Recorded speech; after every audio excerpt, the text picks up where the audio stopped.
Olá pessoal, tudo bem? Nesse vídeo eu vou falar com vocês a respeito das síndromes depressivas. Quando nós falamos a respeito das síndromes depressivas, a primeira característica que nós precisamos nos recordar é que ela apresenta o humor triste ou humor depressivo e desânimo na maior parte do tempo. Quando nós passamos a observar os critérios do DSM-5, por exemplo, dentre todos os critérios, o critério obrigatório para a gente poder diagnosticar um quadro depressivo, por exemplo, uma depressão maior, é a presença do humor deprimido e o desânimo. Os outros critérios entram em diferentes combinações, com uma quantidade diferente. Um pouco mais à frente eu vou falar com vocês a respeito disso, mas é necessário a presença, então, dessas duas alterações para a gente poder falar em um quadro depressivo. Uma outra característica comum que nós vamos encontrar aqui nas síndromes depressivas são as alterações somáticas e cognitivas. O que isso quer dizer? Essa pessoa passa a sentir alterações no seu próprio corpo, como, por exemplo, desânimo, falta de energia, falta de vontade de realizar as coisas, um cansaço muito acentuado, assim como o pensamento, tanto em conteúdo quanto em forma, passam a apresentar algumas diferenças significativas. Então, aqui, isso que eu coloquei aqui para vocês é um dado muito importante, que a Organização Mundial da Saúde nos traz, que a depressão maior é considerada a primeira causa de incapacidade entre os problemas de saúde. E aí, para a gente pensar um pouco sobre isso, por que será que ela está nessa colocação? Nós vimos na aula anterior que a ansiedade é uma das mais presentes, na verdade, ela é até mais presente do que a própria depressão. Entretanto, a depressão traz um impacto muito mais devastador na vida do indivíduo. E aí nós vamos entender que ela tem um impacto em várias esferas dessa vida, como, por exemplo, na vida familiar, na vida laboral, no trabalho, nas relações sociais. De modo em geral, essa pessoa começa a ter perdas significativas em todas as esferas da sua vida. E isso termina realmente fazendo com que essa pessoa se isole cada vez mais e tenha um nível de sofrimento e de prejuízo muito acentuado. E aí, quando nós vamos pensar um pouco sobre as síndromes depressivas, nós vamos chegar à conclusão de que ela não se manifesta em apenas uma área ou então com apenas uma alteração de função psíquica. Ela traz uma multiplicidade de sintomas, ou seja, são diversas funções psíquicas que estão alteradas. Eu vou citar aqui cada uma delas, mas ao decorrer do vídeo eu vou falar especificamente sobre cada uma. Então, a depressão vai estar presente ou ela apresenta alterações na área afetiva, na área instintiva e neurovegetativa, ideativa e cognitiva, questões relacionadas à autovaloração ou autovalorização. Apresenta-se também com alterações na vontade, na psicomotricidade. Quando eu penso aqui nos aspectos dos sintomas afetivos, uma das primeiras coisas que nós vamos observar, como eu já falei um pouco antes, é a tristeza. E essa tristeza não é uma tristeza que acontece em um período curto de tempo. Então, de acordo com o DSM-5, essa tristeza precisa estar durante quase todo o dia e na maior parte dos dias no decorrer de 2 semanas. E é uma tristeza que não está focada exclusivamente a um objeto ou uma situação. É uma tristeza que toma conta de diversas áreas da vida dessa pessoa. E por vezes a pessoa também não consegue identificar um fator específico que lhe cause essa sensação de tristeza e de melancolia. Outra coisa que nós vamos ver com frequência nos quadros depressivos é o choro fácil e frequente, às vezes até de modo imotivado. A pessoa não entende muito bem por que está chorando, mas isso acontece e quase sempre vem associado, né, a tristeza e o choro fácil. A apatia, que é aquela sensação de que parece que nada faz diferença, nem bom, nem ruim, a pessoa está completamente apática. Nada lhe faz diferença naquele momento.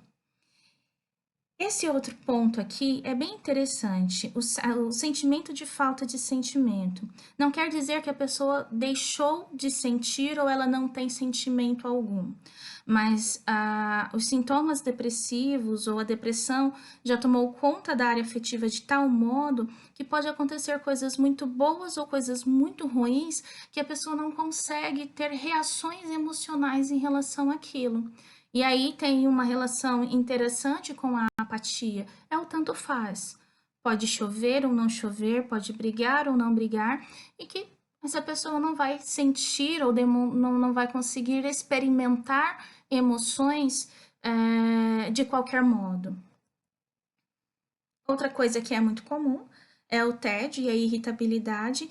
Então, nós vamos ver uma pessoa desanimada, uma pessoa que por vezes não consegue se inteirar ou não consegue se envolver em diversas atividades como fazia antes e ao mesmo tempo sente um tédio muito grande.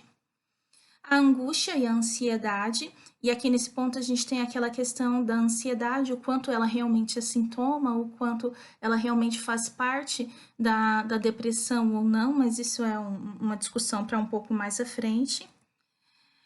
E o desespero e desesperança, que do ponto de vista afetivo, todos são muito importantes, mas a desesperança nos chama muito a atenção. Quando nós pensamos nos quadros de suicídio, pensamos nas tentativas de suicídio, em geral são pessoas que estão com um nível de desesperança muito alto. Imagine só, você já tem todas essas alterações afetivas, você já não tem vontade de fazer nada e começa a ter a sensação de que nada vai melhorar, de que as coisas vão ser sempre do mesmo modo como estão se apresentando. E isso traz então aquele pensamento de que não vale a pena morrer, não vale a pena viver, de que não vale a pena tentar novamente. E aí termina caminhando aí para pensamentos relacionados à vontade de morrer e por vezes também para planos suicidas.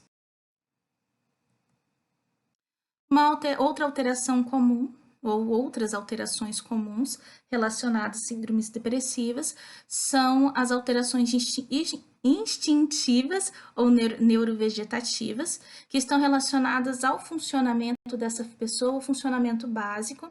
Então, a gente vai ter aqui a anedonia, a fadiga e o desânimo, que está relacionado à falta de vontade, de não ter vontade de fazer nada, lhe falta energia, lhe falta vontade para tudo. As alterações do sono é muito importante observarmos esse ponto, porque muitas pessoas associam os quadros depressivos ao excesso de sono, à hipersonia.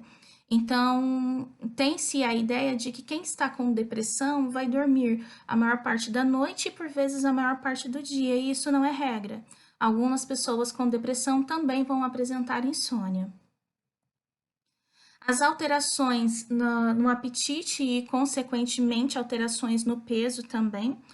Então, tanto seja para o aumento do apetite e consequente aumento de peso, como também para perda de apetite e perda consequente de peso. Quando a gente fala aqui no apetite, as alterações neurovegetativas são tão intensas que, por vezes, a pessoa não consegue sentir o sabor da comida. Pode ser um prato muito gostoso, que tenha todo o sabor esteja bem expressivo, mas mesmo assim, ao comer, essa pessoa não sente nenhuma diferença. Algumas pessoas vão falar que é como se a vida tivesse ficado em preto e branco. Então, nada tem cor, nada tem gosto, nada muda no dia a dia dessa pessoa, é tudo muito sem graça. Outra alteração comum é a palidez, e isso é comum quando você pensa, quando a gente observa pessoas com quadro depressivo mais grave, parece que falta luz no rosto dessa pessoa, parece que toda a cor foi embora. Do mesmo modo que eu estava falando há pouco sobre a falta de apetite, e parece que o mundo ficou preto e branco, isso também parece ser muito expresso externamente no corpo dessa pessoa. Então, lhe falta cor, é como se estivesse no preto e branco.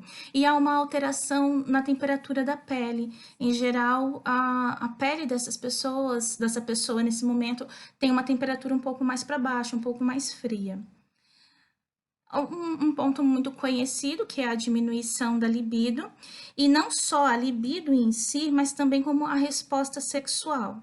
Às vezes a pessoa até consegue se estimular um pouco, até tem vontade da relação sexual, mas não consegue ter um orgasmo ou manter uma ereção no caso dos homens. Já na área ideativa, nós vamos perceber alterações relacionadas ao pessimismo em relação a tudo. Vocês podem ver que todas essas alterações estão muito relacionadas. Aqui elas estão divididas para ficar mais fácil para aprender, mas na verdade isso tudo acontece ao mesmo tempo.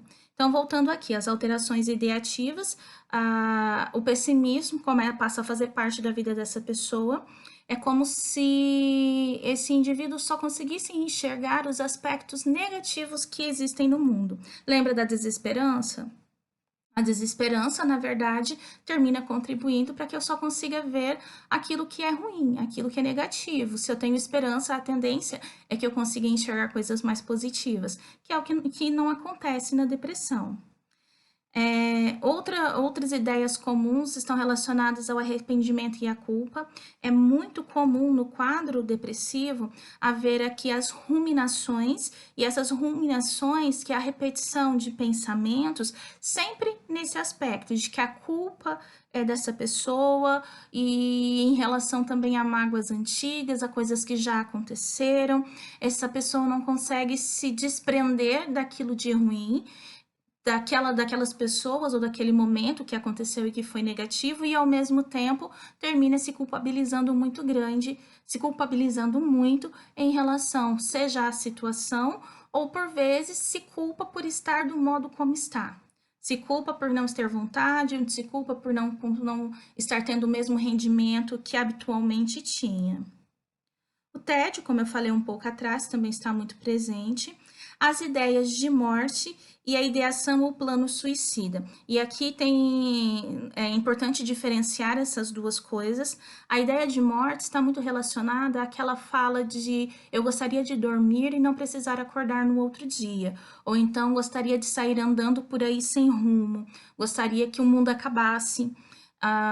Essas são falas de pessoas que estão sofrendo muito, mas que não necessariamente estão planejando se matar. Elas sofrem, gostariam de morrer para que tudo acabasse, e não necessariamente querem acabar com sua vida. Enquanto que aquele que tem ideação e plano suicida, em geral, ele também está num nível de sofrimento muito alto, eles também querem que tudo isso acabe, mas em geral eles não têm apenas a ideia de que seria muito bom morrer. São pessoas que já planejaram ou estão planejando como efetivar isso. Seja por falas relacionadas a ideias de morte ou ideação suicida, esse é um aspecto sempre importante da gente prestar atenção, porque mesmo aquele que tem apenas as ideias de morte, em algum momento crítico, pode, por impulso, terminar fazendo alguma coisa contra si. Então, sempre que há ideias de morte ou ideação suicida, nós vamos entender que é um quadro que está mais agravado e que necessita de uma intervenção diferenciada. As alterações na cognição, em geral, a pessoa vai ter dificuldade em manter a atenção e a concentração, por vezes porque o pensamento está direcionado para o seu interior, para as ruminações, para lembranças negativas, e também porque a função cognitiva está realmente prejudicada. E aí, como consequência disso, nós vamos ter um déficit secundário da memória, e aí nós vamos retomar lá as aulas de psicopatologia 1. Se a minha atenção e a minha concentração não estão bem preservadas, pela consequência, eu vou terminar tendo um impacto, então, na minha memória. Sem contar ainda que, como função mesmo, como funcionamento mesmo, essa pessoa pode começar a apresentar o que nós chamamos de pseudodemência depressiva. Ou seja, a pessoa tem lapsos de algumas informações ou passa a se esquecer de coisas do seu dia a dia, de coisas importantes. Quando nós falamos aqui em uma pseudodemência, nós estamos querendo dizer que, embora tenha características semelhantes a uma demência convencional, como Alzheimer, por vezes, um início, na verdade, de Alzheimer, não há alterações estruturais. Na medida em que o quadro é estabilizado, em que os sintomas vão indo embora, a tendência é que a memória volte a funcionar normalmente. E aí um outro fato que aparece, um outro ponto que aparece com frequência é a dificuldade de tomar decisões. Não é que de um momento para outro essa pessoa tornou-se indecisa, mas por vezes o medo, a ansiedade, as dificuldades cognitivas fazem com que essa pessoa não se sinta segura, a culpa também, não é? Fazem com que essa pessoa não se sinta segura o suficiente para tomar as decisões que precisa. Uma outra área que fica muito prejudicada também, ou que se apresenta muito prejudicada quando falamos em síndromes depressivas, está relacionada à autovaloração, ou autovaloração mesmo. Então, em geral, a pessoa vai apresentar uma baixa autoestima, vai olhar para si e entender que não é suficientemente bom, por vezes fica focado naquilo que acredita que é incapaz, e nisso nós temos uma coisa um tanto cíclica, porque como a pessoa tem pouca energia, em geral, ela se envolve menos nas atividades e tem como resultado algo que não é tão bom quanto estava acostumado, e termina confirmando aí alguma ideia de incapacidade. E isso precisa ser rompido, seja principalmente por meio da psicoterapia. Também o sentimento de vergonha, de autodepreciação, e a vergonha aqui, ela vai aparecer às vezes por conta das mudanças físicas, o aumento de peso, a diminuição de peso, o fato da pessoa passar a acreditar que não é bom o suficiente, bom ou boa o suficiente para fazer determinadas situações, e novamente aquela questão de ser cíclico. Na medida em que essa pessoa não está se empenhando, não tem energia para se empenhar como fazia, ela passa a se focar nos aspectos negativos e a enxergar apenas aquilo que não deu certo, não valoriza aquilo que está funcionando bem e começa a se ver de uma forma muito negativa, que é a autodepreciação. E por último, nós temos aqui as alterações da volição e da psicomotricidade. Em geral, nós percebemos que pessoas com um quadro depressivo tendem a permanecer na cama por muito tempo, às vezes durante o dia todo, e não necessariamente essa pessoa está dormindo. Por vezes a gente pode achar que a pessoa ficou na cama o dia todo, então ela está tendo hipersonia. Não necessariamente. E às vezes a pessoa está lá deitada e não está pensando especificamente em nada. É uma falta de energia tão grande que não permite a essa pessoa fazer coisas simples como se levantar da cama naquele momento. Considerando que nós temos diversos graus de depressão, diferentes tipos, então nós podemos pensar aí em situações de pessoas que já não conseguem se levantar nem mesmo para tomar banho. Uma outra alteração que nós percebemos aqui na psicomotricidade é o aumento de latência entre perguntas e respostas. É como se o raciocínio estivesse mais lento. Ao se fazer uma pergunta, há a necessidade de uma organização mental muito grande para conseguir associar a pergunta à resposta que precisa ser dada. E aqui nós precisamos tomar muito cuidado novamente para não confundir com algum tipo de demência ou alguma alteração neurológica, porque de fato não há alteração na estrutura física dessa pessoa. Está tudo preservado, tudo funcionando do modo como deveria funcionar, entretanto, há esse período de latência, há uma demora em conseguir responder a estímulos externos, estímulos que são dados por outras pessoas. E aqui eu estou falando em perguntas, mas por vezes também há uma demora na resposta de estímulos externos, como ver alguma coisa ou se afastar mais rapidamente. E aí a gente entra no aspecto da lentificação psicomotora. O andar dessa pessoa está um pouco mais lento, a movimentação vai se tornando mais lenta e a gente pode chegar até o estupor, que é aquela alteração da consciência em que a pessoa está às vezes de olhos abertos, mas ela já não é como se ela não tivesse mais contato com o mundo exterior. Ela está ali mas é como se não estivesse. Bom, pessoal, em relação aqui a essa primeira parte, eu vou encerrar agora. E no próximo vídeo eu vou começar a falar um pouquinho sobre alguns tipos de depressão e como que elas se organizam, se estruturam em termos de sintomas, ok?